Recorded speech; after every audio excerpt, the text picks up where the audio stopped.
Everyone, welcome to my channel for education system. Urdu अदब में आपको खुशामदीद कहते हैं। ताल्लुक़ रखना कमाल की बात नहीं होती, ताल्लुक़ निभाना कमाल की बात होती है। मेरा चैनल उन लोगों के लिए है जिनको उर्दू पढ़ना लिखना नहीं आती। बिल्कुल आसान तरीके से और आसान अल्फाज में सिखाने की कोशिश करता हूँ ताकि आप लोग इससे फ़ायदा उठा सकें। मेरे चैनल को लाइक कर दें, कमेंट्स कर दें, सब्सक्राइब कर दें ताकि तमाम आने वाली वीडियोस के नोटिफिकेशन आप तक पहुंच जाए। हम आपके लिए दूसरे चैनल्स पर भी, फेसबुक है और टिकटॉक है, इंस्टाग्राम पर भी हम आपको वीडियो अपलोड करते हैं। वहाँ पर जाकर भी आप इसको सब्सक्राइब किया करें, लाइक किया करें ताकि हमारी हौसला अफजाई हो सके। आज हम आपके लिए लाए हैं उर्दू की मज़ीद मशक़ें आगे ताकि उर्दू सीखें। हरूफ तहजी के बाद हमने जोड़ तोड़ सीखे हैं कल, और उसके बाद आज हम लफ्ज़ सीखेंगे, अल्फाजों के देखेंगे कितने परमानी अल्फाज हैं, कौन से होते हैं और बेमानी कौन से होते हैं, इन पे बात करेंगे और मज़ीद उर्दू के आगे हम सीखेंगे। आए हम पेज पर। जी नाज़रीन, ये देखें लफ्ज़ की जमा अल्फाज है। पहले भी बता चुके हैं आपको, जब पहले लेसन में हमने बताया है। और अल्फाज दो तरह के होते हैं। लफ्ज़ हरूफ मिलाकर लफ्ज़ बनाते हैं, और जब लफ्ज़ मिल जाते हैं, लफ्ज़ की जो जमा है वो अल्फाज हैं। एक होगा तो लफ्ज़ होगा, ज़्यादा होंगे तो अल्फाज होंगे।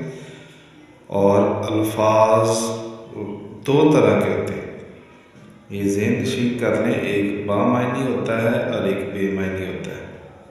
बामानी और बेमानी दो तरह के अल्फाज होते हैं, और बेमानी अल्फाज को हम मुहम्मल कहलाते हैं, और जो बामानी अल्फाज होते हैं उनको कलमा कहते हैं, वो कलमा कहलाते हैं। जैसा कि हम मिसाल देख लेते हैं, जैसे हम बोलते हैं रोटी। रोटी का मतलब ऑफकोर्स जो हम खाना खाते हैं, रोटी। रोटी बेमानी लफ्ज़ है, इसका कोई मीनिंग नहीं बनता। और बामानी जो है वो लफ्ज़ है सौदा, और जिस तरह हम कहते हैं सौदा सलफ़, और ये सलफ़ जो है वो मुहम्मल है, ये बेमानी है। इस तरह पानी कहते हैं, फिर वानी कहते हैं, तो वानी बामानी हो गया, बेमानी हो गया, और पानी बामानी हो गया। इस तरह आगे चल के हम देखते हैं अल्फाज मिलकर जुमला बनाते हैं। जब अल्फाज मिल जाते हैं तो वो क्या करते हैं, वो जुमला बनाते हैं। जैसे हम सब पाकिस्तानी हैं, मिसाल आप चेक करें, हम सब पाकिस्तानी हैं, ये एक जुमला है। इस जुमले की भी दो हिस्से होते हैं। एक जुमले के भी दो हिस्से होते हैं, एक को मसनद कहते हैं और दूसरे को मसनद इलाही कहते हैं। मसनद और मसनद इलाही।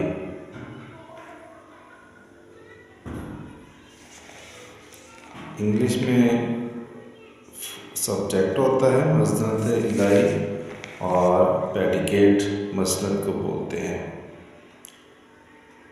अभी तक हमने आपको दिखाया कि दो तरह के अल्फाज होते हैं।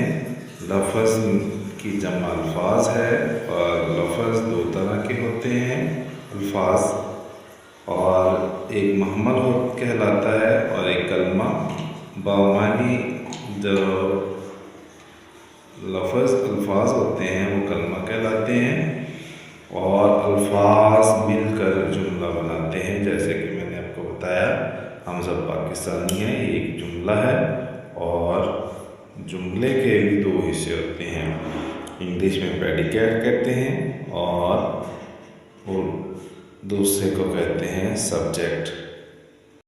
जुमला ऐसे अल्फाज को कहते हैं जिसको पढ़कर बात समझ में आ जाए। मुहम्मद की कहानी तो यहाँ पे ख़त्म हो जाती है क्योंकि ये बेमानी अल्फाज होते हैं, लेकिन कलमे की कहानी ग्रामर के आगे तक चलती है क्योंकि ये बामानी अल्फाज हैं। कलमे की 3 इकसाम होती हैं: इसम, फ़ेल और हर्फ। इसम किसी जगह, चीज़ या वक्त को कहते हैं, वक्त के लिए इस्तेमाल होता है। और फ़ेल जो होता है वो काम करने को ज़ाहिर करता है। और हर्फ जो होता है इसम और फ़ेल को आपस में जोड़ते हैं। जैसे मेज़ पर कलम और दवात रख दो। इसमें पर और हरफ है क्योंकि ये ना तो इसम है और ना ही फ़ेल है।